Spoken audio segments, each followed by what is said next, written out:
we got to talking. I don't know what made us talk about church, and I don't know if I've mentioned to you. I like that something had to make you talk about it. Something got it It started didn't off come there. up in the conversation. Someone came Something. by with a gun and shoved it up against my head and said, "Talk about church Hey, talk now, do about it." church. Talk about church to me. Anyway, That's me calling in the middle of the night. Tell me about the offering. the offering. What? Anyway, um, so we were talking about it, and so I don't know if I mentioned to you a while back. I mentioned about how at some point in our relationship with church and that we move from being better because we go to church to making church better because we go. Mm, mm. Okay, so if I mentioned that thought to you a little No, bit, no. okay, well there you go. So I think that at some point, and I'll preface this before I get to those things, that at some point as we move through our spiritual maturity, that church is a place we go to become a better person or stronger spiritually. To now we move to a place where church is better because we go. Okay, Hopefully, hopefully. hopefully, right, naturally. So because it's full of people, but then people is probably No way. the problem. But Could that's be. Could be. We're not pointing any fingers here. We're not so. here to point fingers. So here's my order of importance of why I go to church. Okay. Listed this down, okay? In order of importance. Number one, to help the church reach more people. Okay. Number two, to connect with people. Okay. And then number three, to grow spiritually. Okay. How many pastors are going to absolutely say that's the worst thing you could ever say? Oh, how many pastors are going to say that? Yeah. I have no idea. Let me think. Here, we'll do a little. Let me see if I can. Let's see. You thought it was important. I think it sounds pretty important. They will probably not think it's important at all.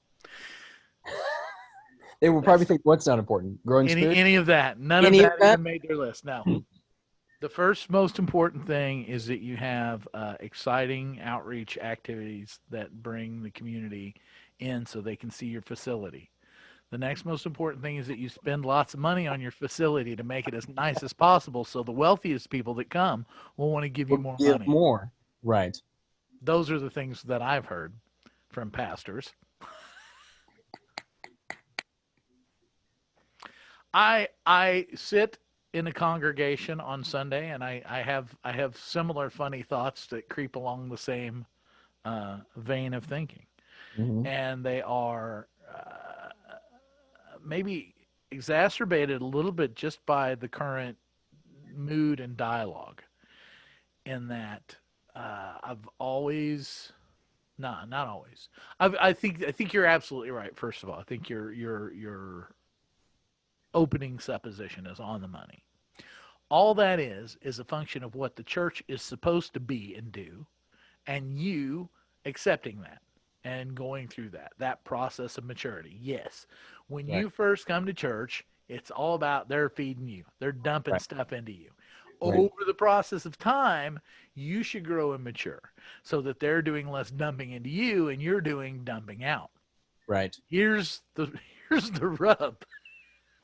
Uh-oh, here we go. Most of them, these people that you speak of, don't make that journey. And I've talked to you about this since, man, I remember having this conversation back when one of us was running a youth group.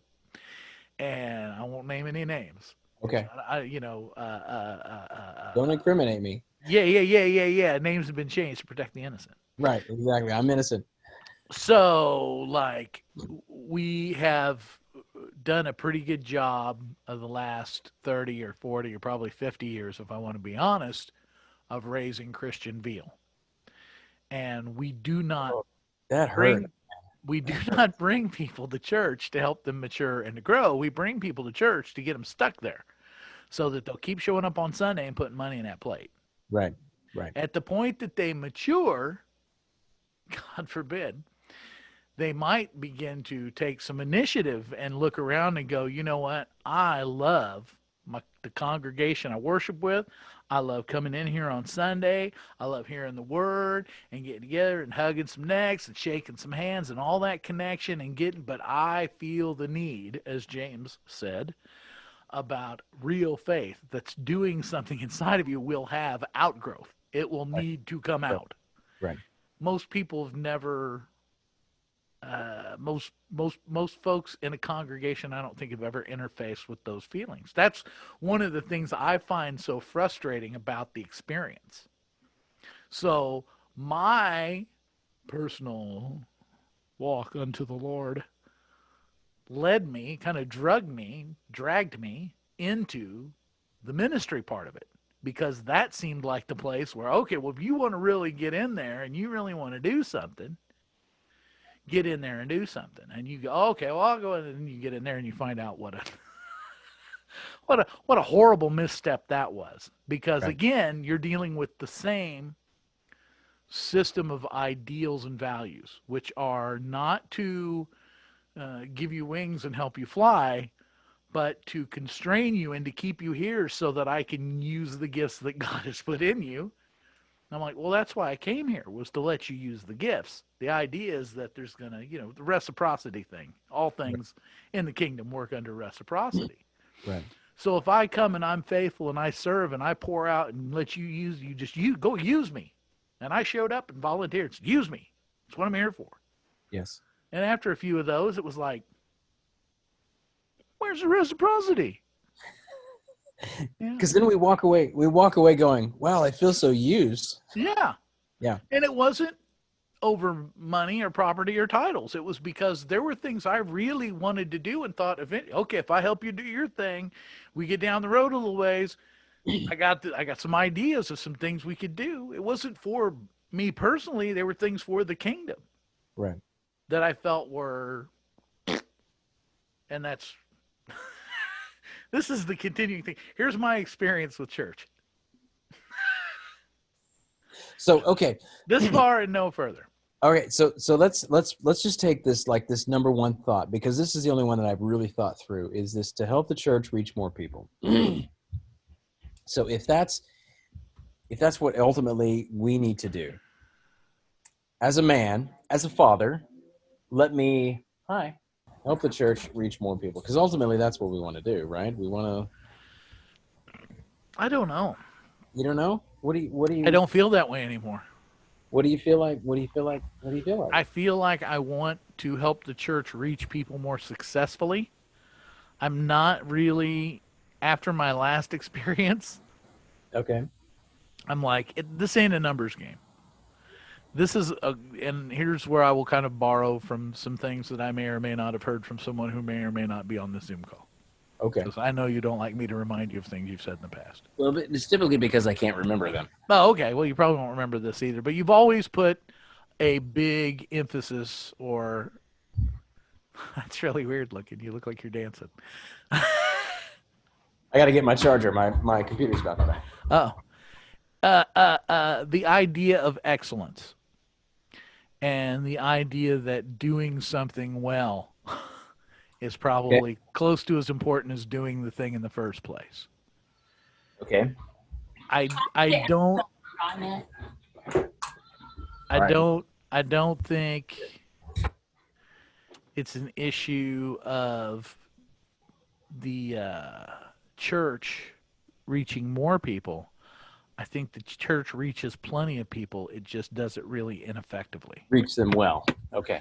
The purpose for the church reaching people, in my view, is where the break off occurs. Again, it seems to me, from what I've experienced, that the church isn't interested in helping people grow to full maturity. They want this sort of stunted, lifelong teenager maturity where you never leave home. And partially because of that, and partially just because they bought a bunch of lies, they don't reach people effective. Here's the thing, in my view. Here's my 2 cents. The currency of the kingdom of God is changed lives. Okay. I remember that, and I wrote that down years ago when you said that, because I think still believe that. That's brilliant. That's brilliant stuff. Getting people to go to church is not the goal. Right. Right. For the church organized and incorporated style. That is the goal. Right. And so it's like, wait a minute, Butts and seats. you started with the wrong foot right from the beginning, because your only goal is to get people to come in here and sit in these chairs, Right. put money in a plate, and clap when you preach or sing or whatever. Right. You're not trying to help them to grow into the what they're supposed to be at maturity, which is what that you always told me. Shepherds don't beget sheep, sheep beget sheep. If you raise them right and you feed them and you nurture them and give them the nutrition that they need, they will reproduce. That's good But stuff. they are being raised on a starvation diet, a junk food diet. Right. They get Twinkies and Fritos and chili dogs because that's what keeps them coming back. Right. If you set out broccoli, uh, you know, the buffet, the old buffet analogies spring to mind on that. Right. But But now here we are. that's what we Here have. And here we are in the now COVID society, COVID society. to where you can't put butts in seats. Mm-hmm. Truth. Which I think is God just going, okay, let's see how you handle this. Because it's been what you've been saying for years about, you know, the changing face of church and how we actually going to reach people, or let me back up and say how we're going to reach people more effectively, reach people better, not just reach more. But yeah, so now we can't do that. Now we can't put butts in seats. It's got to be, we've got to really make people, help them grow up. So Here's the funny thing to me, and probably not like funny, haha. funny queer. Yeah, funny in a not constructive way. Is had we done things right, we could fix the situation. But acknowledging that we haven't done things right is so difficult because we're so worried about who we're going to point that finger at. And the thing is, you don't need to point any fingers. We No. need to first go, okay, this didn't work. So what do smart people do? Something else. Right. We're just wasting time if we're going to sit and point fingers. And but the people who are responsible aren't even around anymore. They're dead. Right. The choice we have to make is, do we break with that failed pattern, which to me is where the wise money's at, or do we do what we're doing right now? The right now is more telling to me than anything. Right. And every focus. Yeah, we'll throw up an internet sermon and we'll have a streaming service, whatever. But the real focus is about, we got to get back in there. We got to get Right. back in that building. Yep. And it's like, nope. Well, And that's why I don't bother arguing or preaching my sermons or getting on my soapboxes. I'm like, y'all are doing the same Christian religious stuff you've been doing for the last 2,000 years. This ain't working, but we're comfortable with it, so we ain't going to change. we're gonna feel good at it because it's all we know how to do. Because we're The comfortable. important thing is that no one's made to feel uncomfortable. Right. And we're comfortable doing the same thing we've always done. And we're okay with getting those results. So I don't know how much you watch other pastors, other ministers, but now the big thing is, and I know you don't, but I'm informing you. So here's what's happening. Thank you. You're welcome. Please share. It's what my wife does for me. She's like, here's the news for today. Oh, great. 'Cause I want to read the headlines. So here's what's happening now. You have, and I've seen several pastors, big time pastors, talk about this here. And this is the quote of their topic. Here's why we need to be in church. So I hear them all talking about, here's why we need to not forsake the assembling of ourselves, because that's a good one. Here's why we need to be in church. Here's why we need the community. Here's why we need this. And I get that. Yeah, we need community, but We need all that, but most of us have had plenty, and we're not doing anything with it. that's true. And I've enjoyed my lack of community. Actually, if you want to, oh, I'm sorry. Should I not say that loud? Don't tell nobody. I have probably enjoyed this COVID thing probably more than many people have. It was pretty much nothing to me until everybody else started showing up at where I work, which is at home, and then that got kind of claustrophobic for me. you, I Yeah, guess. I've told you that too. I mean, I've sat through 3 weeks now of sermons about how we got to do more than talk, and we got to get out of here, and we got to get outside this building, and there's more. We got to take. This And week it's was all talk. another. It was another sermon about how we got to take the kingdom of heaven, and we got to take it out, and we got to take it. And like, where are we going? All right, woohoo, amen! And I'm shouting, and the dude next to me shouting. We're like, come on, come on, come on. Nope, we're not going to get near it. We're not going to talk about doing anything. What we're going to talk about is real kind of vague. Yeah. Take authority. We're going to take authority. We're Take going it. to get out there and we're going to realize that the enemy is out there and he's trying to take over and make his moves and we're not going to let him do it. Like, oh, what? How? What's the plan? I'm in. What are we doing? I love it when a plan comes together. What are we doing? All right. So if we back up, let's just back up because I had a lot of other thoughts, but and this discussion is really good because so if we were to take this list of three things that I have and throw them out or adjust them, what would be? And I let me go back to what Doug would probably say because I don't think there would be a list of why I go to church for Doug. Where's the beer? Where's the beer? Yeah. Why I go to church? Free beer.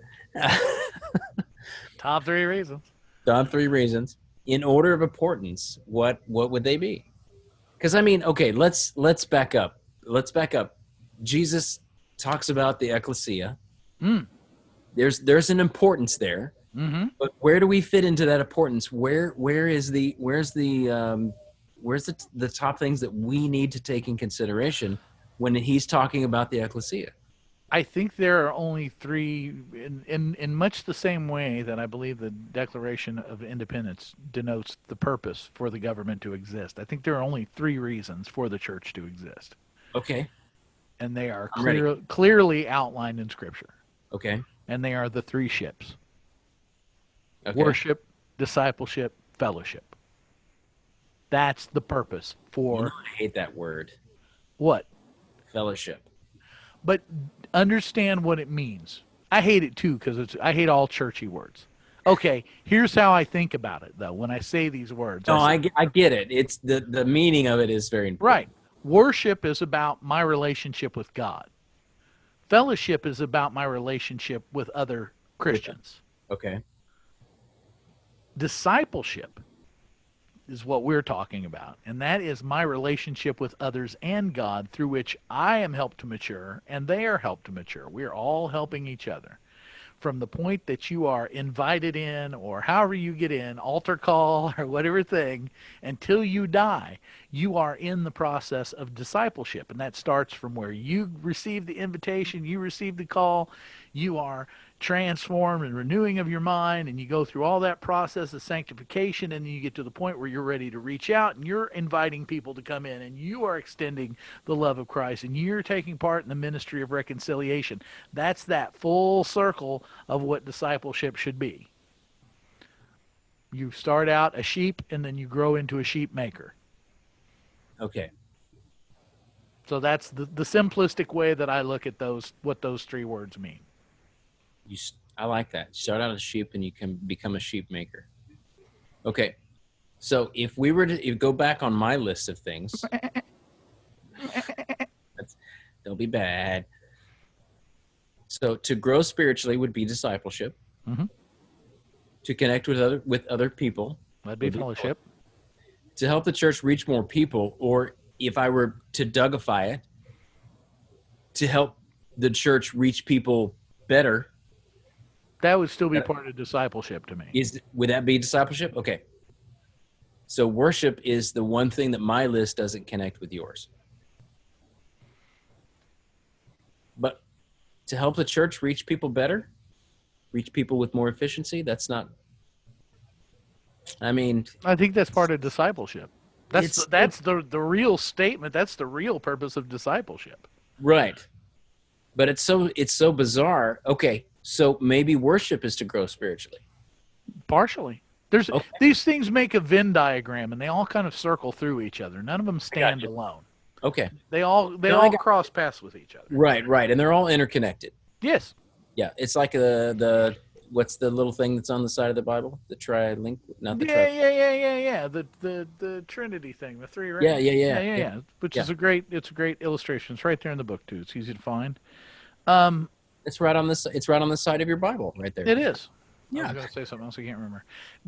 Worship from a purist standpoint, you say like, well, worship's just about me worshiping God, and it's like, well, that's true, but there's an important thing that happens when you worship with other believers, and that's part of building the intimacy that leads to community that makes that right, fellowship something real. right. So really, none of these three things in either of our lists can operate or exist independently. Right. And I don't think you could do two and skip the third one. True.